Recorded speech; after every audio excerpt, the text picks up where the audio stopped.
రెండంటే రెండేళ్లలో వరంగల్లోని మామునూరులో ఎయిర్పోర్ట్ అందుబాటులోకి వచ్చే ఛాన్స్ కనిపిస్తోంది. ఇప్పటికే వరంగల్ శివార్లోని మామునూరులో ఏర్పాటుకు ప్రతిపాదనలు సిద్ధమై కేంద్రం బడ్జెట్ కూడా విడుదల చేసింది. ఇక రేపో మాపో పనులు ప్రారంభమై జోరందుకోనున్నాయి. 2027 చివరికల్లా అందుబాటులోకి వచ్చే అవకాశం ఉండగా వీటి నిర్మాణానికి ఏడాది చివర్లో టెండర్లు పిలువనున్నట్లు సమాచారం.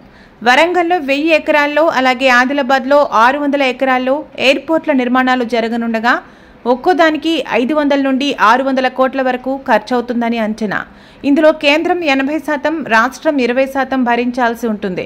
వరంగల్, ఆదిలాబాద్లో ఎయిర్పోర్ట్ల నిర్మాణం పూర్తయితే తెలంగాణకు ప్రత్యేక గుర్తింపు రానుంది. ఐఐటి, జేఈఈ, నీట్ పరీక్షల్లో ఆల్ ఇండియా స్థాయిలో అత్యధిక ర్యాంకులు సాధిస్తూ వరంగల్ జిల్లాలో ప్రభంజనం సృష్టిస్తున్న ఏకైక విద్యా సంస్థ నాగేశ్వరరావు ట్యూషన్స్. 2025-2026 విద్యా సంవత్సరానికై ఇవాల్టి నుండి ట్యూషన్ క్లాసులు ప్రారంభమవుతున్నవి. Nageswararao tuition centre, Hunter road, Hanamkonda. సంప్రదించాల్సిన ఫోన్ నంబర్లు 9985648210, 94918199946.